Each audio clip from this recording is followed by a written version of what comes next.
L'enfant de la haute mer. Un conte de Jules Supervielle, lu par Jean Candotti-Besson.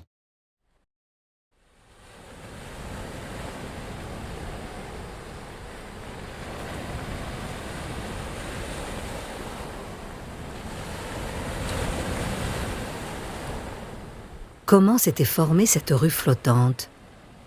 Quels marins, avec l'aide de quels architectes l'avaient construite dans le haut Atlantique, à la surface de la mer, au-dessus d'un gouffre de 6000 mètres?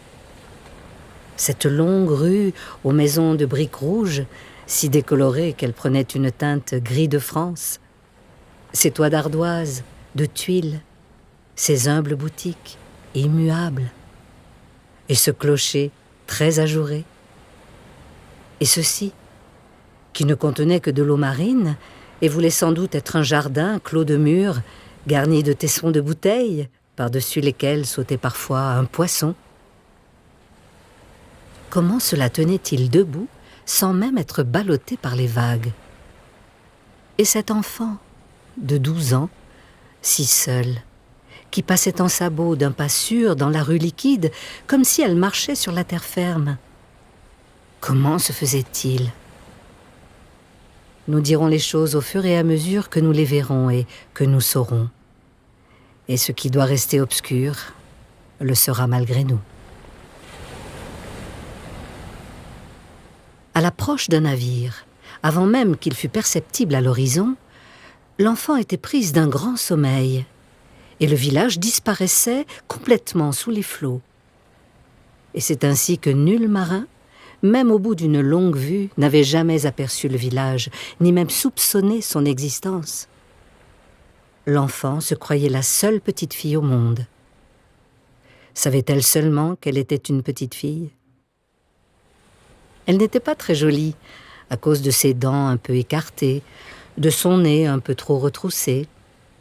Mais elle avait la peau très blanche, avec quelques taches de douceur, je veux dire de rousseur. Et sa petite personne, commandée par des yeux gris, modestes mais très lumineux, vous faisait passer dans le corps, jusqu'à l'âme, une grande surprise qui arrivait du fond des temps. Dans la rue, la seule de cette petite ville, l'enfant regardait parfois à droite et à gauche, comme si elle eût attendu de quelqu'un un léger salut de la main ou de la tête, un signe amical. Simple impression qu'elle donnait, sans le savoir, puisque rien ne pouvait venir, ni personne, dans ce village perdu et toujours prêt à s'évanouir. De quoi vivait-elle? De la pêche? Nous ne le pensons pas. Elle trouvait des aliments dans l'armoire et le garde-manger de la cuisine, et même de la viande tous les 2 ou 3 jours. Il y avait aussi pour elle des pommes de terre, quelques autres légumes, des œufs de temps en temps. Les provisions naissaient spontanément dans les armoires. Et quand l'enfant prenait de la confiture dans un pot, il n'en demeurait pas moins inentamé, comme si les choses avaient été ainsi un jour et qu'elles dussent en rester là éternellement. Le matin, une demi-livre de pain frais, enveloppé dans du papier, attendait l'enfant sur le comptoir de marbre de la boulangerie, derrière lequel elle n'avait jamais vu personne, même pas une main, ni un doigt, poussant le pain vers elle. Elle était debout de bonne heure, levait le rideau de métal des boutiques. Ici, on lisait « estaminet » et là, « forgeron » ou « boulangerie moderne »,« mercerie ». Ouvrait les volets de toutes les maisons, les accrochait avec soin à cause du vent marin, et suivant le temps, laissait ou non les fenêtres fermées. Dans quelques cuisines, elle allumait un feu afin que la fumée s'élevât de 3 ou 4 toits. 1 heure avant le coucher du soleil, elle commençait à fermer les volets avec simplicité, et elle abaissait les rideaux de tôle ondulée. L'enfant s'acquittait de ses tâches, mue par quelque instinct, par une inspiration quotidienne qui la forçait à veiller à tout. Dans la belle saison, Elle laissait un tapis à une fenêtre ou du linge à sécher, comme s'il fallait à tout prix que le village eût l'air habité et le plus ressemblant possible. Et toute l'année, elle devait prendre soin du drapeau de la mairie, si exposé. La nuit, elle s'éclairait de bougies ou cousait à la lumière de la lampe. On trouvait aussi l'électricité dans plusieurs maisons de la ville, et l'enfant tournait les commutateurs avec grâce et naturel. Une fois, elle fit, au heurtoir d'une porte, un nœud de crêpe noire. Elle trouvait que cela faisait bien, et cela resta là 2 jours. Puis elle le cacha. Une autre fois, la voilà qui se met à battre du tambour, le tambour du village, comme pour annoncer quelque nouvelle. Et elle avait une violente envie de crier quelque chose qu'on eût entendu d'un bout à l'autre de la mer. Mais sa gorge se serrait, nul son n'en sortait. Elle fit un effort si tragique que son visage et son cou en devinrent presque noirs, comme ceux des noyés. Puis il fallut ranger le tambour à sa place habituelle, dans le coin gauche, au fond de la grande salle de la mairie. L'enfant accédait au clocher par un escalier en colimaçon aux marches usées par des milliers de pieds jamais vus. Le clocher, qui devait bien avoir 500 marches, pensait l'enfant, il en avait 92, laissait voir le ciel le plus qu'il pouvait entre ses briques jaunes. Et il fallait contenter l'horloge à poids, en la remontant à la manivelle, pour qu'elle sonnât vraiment les heures, jour et nuit. La crypte, les autels, les saints de pierre donnant des ordres tacites, toutes ces chaises à peine chuchotantes qui attendaient bien alignés des êtres de tous les âges, ces autels dont l'or avait vieilli et désirait vieillir encore, tout cela attirait et éloignait l'enfant qui n'entrait jamais dans la haute maison, se contentant d'entr'ouvrir parfois la porte capitonnée aux heures de désœuvrement pour jeter un regard rapide à l'intérieur en retenant son souffle. Dans une malle de sa chambre se trouvaient des papiers de famille, quelques cartes postales de Dakar, Rio de Janeiro, Hong Kong, signées Charles ou C. Lievens et adressées à Steenvoorde, Nord. L'enfant de la haute mer ignorait ce qu'étaient ces pays lointains, et ce Charles, et ce Steenvoorde. Elle conservait aussi, dans une armoire, un album de photographies. L'une d'elles représentait une enfant qui ressemblait beaucoup à la fillette de l'océan. Et souvent, celle-ci la contemplait avec humilité. C'était toujours l'image qui lui paraissait avoir raison, être dans le vrai. Elle tenait un cerceau à la main. L'enfant en avait cherché un pareil dans toutes les maisons du village, et un jour, elle pensa avoir trouvé. C'était un cercle de fer d'un tonneau. Mais à peine eut-elle essayé de courir avec lui dans la rue Marine que le cerceau gagna le large.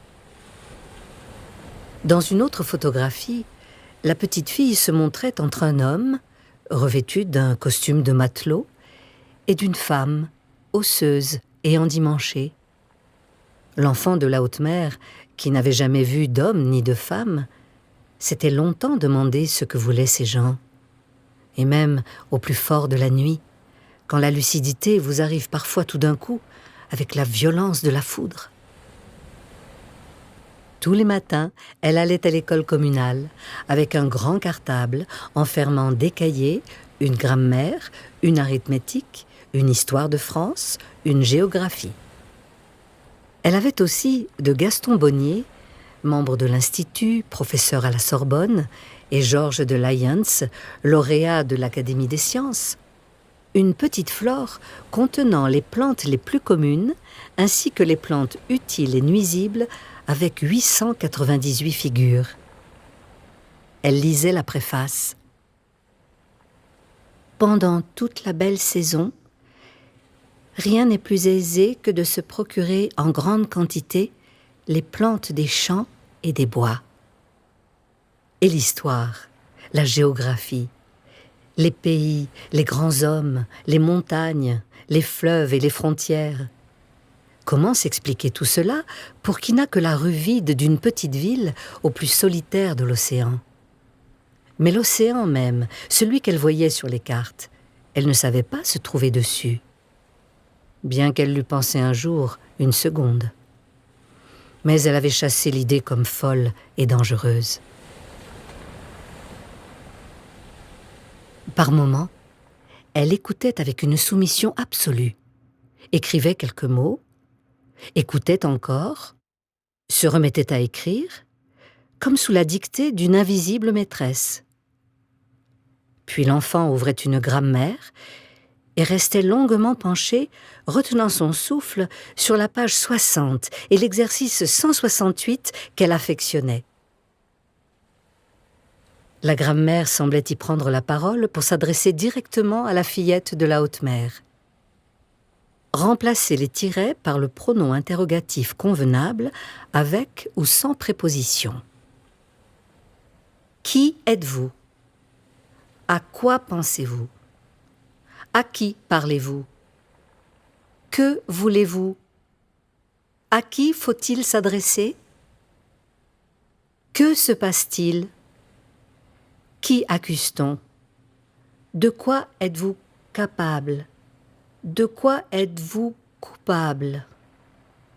De quoi est-il question? De qui tenez-vous ce cadeau? Eh, de quoi vous plaignez-vous? Parfois, l'enfant éprouvait un désir très insistant d'écrire certaines phrases, et elle le faisait avec une grande application. En voici quelques-unes entre beaucoup d'autres. Partageons ceci, voulez-vous? Écoutez-moi bien. Asseyez-vous, ne bougez pas, je vous en supplie. Si j'avais seulement un peu de neige des hautes montagnes, la journée passerait plus vite. Écume, écume autour de moi. Ne finiras-tu pas par devenir quelque chose de dur? Pour faire une ronde, il faut au moins être 3. C'étaient 2 ombres sans tête qui s'en allaient sur la route poussiéreuse. La nuit, le jour, la nuit, les nuages et les poissons volants. J'ai cru entendre un bruit, mais c'était le bruit de la mer. Ou bien elle écrivait une lettre où elle donnait des nouvelles de sa petite ville et d'elle-même. Cela ne s'adressait à personne, et elle n'embrassait personne en la terminant. Et sur l'enveloppe, il n'y avait pas de nom.